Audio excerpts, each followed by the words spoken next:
My name is Lalita Airan. I'm an attorney at this time. I don't think I was an attorney at the time. I was a member of Women's Fund, or I was about to.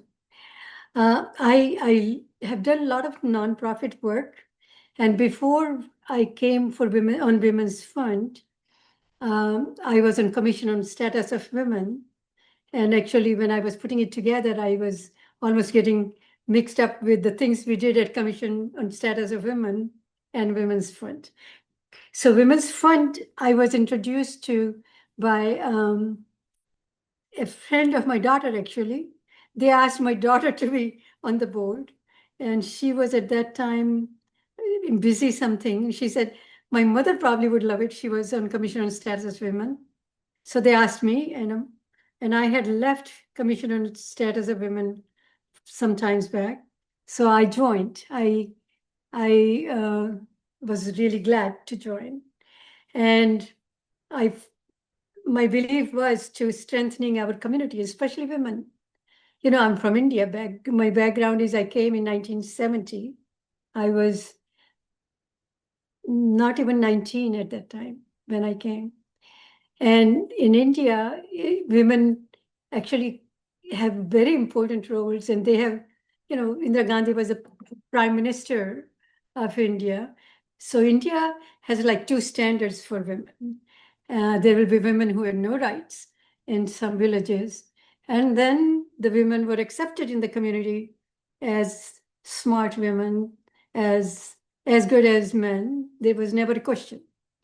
But when I came here in 70, I joined economics department at NC State, North Carolina State University in Raleigh. And guess what? I was the only female student in the whole university. And it's a very well-known, a huge state university because women didn't like economics at that time. And anyway, later on, the women joined, but in the beginning, I was the only one. So I said, oh my gosh, there's so much to do here. In India, we thought, you know, West is so much more advanced. Women are so much better off in the West. But I found it was opposite. I had to convince people that, yeah, I do have brains here. In India, I didn't have to do that. So I had a master's. I was only 18, but I had a master's in India because my mother was very, she wanted to make sure I study. She couldn't study much. So she thought I'll get married fast, which he did. My grandfather got me married. Anyway, so since then, I had women and their rights on my mind. And then I married this guy.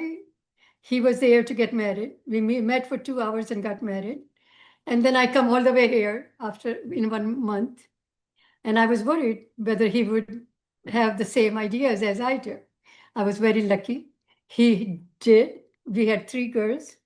And he would cut out the things and put it on the refrigerator. One of them was, I don't want to be equal to men. It'll be a step down. And he would have things like that. So our girls were brought up with a lot of, you know, strength for women. And we gave them hopes like they can be the president if they want.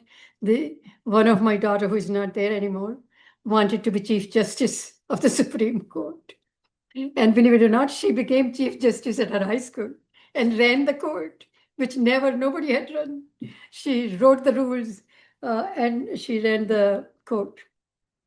So Women's Fund was really my dream come true because I had already done some work on Commission on Status of Women.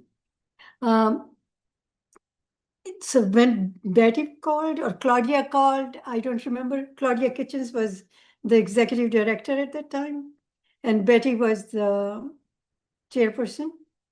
I said, sure, why not? I needed another organization to strengthen women. And first time I was on the committee to go and select the grantees. I don't know if you do it now, but at that time we used to have a committee that used to go around and everybody was given like 5, 6 grantees to go and meet in person. And we'll go and meet them and look at what they're doing, making sure they're genuine, and then decide how much to give and not to give. Then we used to have grantees lunch when everybody was recognized for the work they were doing. And during our time, I don't know which year, either one of the years when I was there, somebody came up with the idea of power of lunch, power of purse at lunch. We also used to do another, realtors used to do another event. I don't know if it's still there. Uh, I forget what was the name of that event. So that was a fundraiser we used to do. So we did power of person. We raised a lot of money. We would go out and get the sponsorships, and we'd take out our purses, and that we didn't want to use, or the ones somebody gave us, and they were expensive, and we donated them. So it was a lot of fun working together. I remember we used to meet at Gibraltar Bank upstairs in their conference room. And by the way, their cookies were amazing. They used to give us hot lunch and then serve at the end with these amazing cookies. And I don't eat chocolate, but I loved their macadamia nut cookies. And they did it for me because I didn't eat chocolate. So it was great. When one of the things that Betty wanted to do was to start an endowment fund. And I think either it had already started or we started that year or so. So we really were all very committed. Sorry. We were committed to raise money for endowment fund. And we did. And I don't know, we did all that we needed, but we did work very hard to raise the money. So those days when we were trying to raise money for endowment fund, we would go, Tiffany, I forget her last name, now she's married. Tiffany was our PR person, or what do you call them, or fundraise. She used to do the fundraising of development person, development officer. So we would go and have meeting with our friends whom we knew could support. And that's when we would, one of the grantees was Sahara. And I had, there was a group from India. And we donated money to support some work that they were doing. So there were a lot of board members who supported. I know Codina's daughter was one of the board members. And my gosh, my memory fails me. There were so many good friends I had, but time has gone so fast, so fast. So, but these are committed women. We all felt we have to do something to raise our women as strong women. And because we knew people who were being pushed around. And frankly, actually, at that time, our Hillary Clinton race was in that year, 2008, 6 or 7. So we really supported her. We wanted her to be the president. And we thought, finally, we'll have some recognition for women. And unfortunately, it didn't work out, but she did a great job as Secretary of State. And she would have been president if it was my wish, it was the way we wanted. But we did work on the grantee committee, as I said. Seeing the community firsthand ourselves, going there and seeing the grantees really helped. And at that time, I had a daughter who was having mental health issues. She really got sick around that time. So we had started a group called Key Clubhouse for mentally ill. It actually opened the doors in 2010 during that time. Actually, that was the reason I left, because I wanted to spend more time for Key Clubhouse. And that made me even more appreciative of the work we were doing as on Women's Fund. The women who are going through mental health crisis are worse, because they're not only abused, by verbally abused, they are physically abused, and they're taken advantage of. And it was frustrating. And so the clubhouse we started with no charge, help will be given. So we were 7 mothers who were touched by that, and we really worked, but it was not just for women. I wanted to give them one of the grants, but we could not just allocate it to women because there were more women than men, but we couldn't say it's only going for women. But we did a lot of work. We're still doing it under Key Clubhouse. So there were sometimes difficult decisions to make, to give it to this grantee or to give it to that grantee, which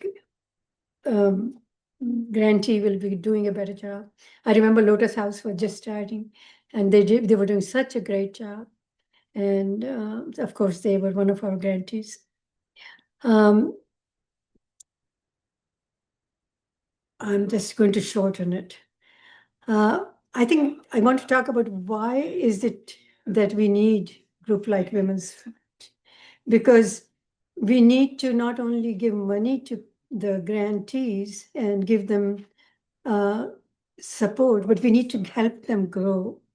So Women's Fund, I think at that time we talked about giving resources and trying to have them get their capacity, get more, better with the capacity. Because they do such a good work at grassroots level. We are actually away, Women's Fund is away from grassroots level. So we need to make their resources available to them and give them the support. And I think that's a very important part of philanthropy, not just give people the money, but make it possible for them to sustain themselves. I feel very proud that I was able to serve on the board. I felt bad when I had to leave because of my work with Key Clubhouse, but I thought I was doing something which was worth it. And I really feel thankful to all the women who worked with us. And we stayed in touch with for a long time. Tiffany, we went to her marriage, wedding, and Claudia, her father's issues. And we just later on, as they moved out, we didn't stay in touch. I would love to keep on investing with women and for strengthening girls. Any idea you can give me, I would love to work on. When we strengthen women, we strengthen families, and ultimately we strengthen our community. So I believe in Women's Fund 100%. Thank you for giving me the opportunity to tell you what I think.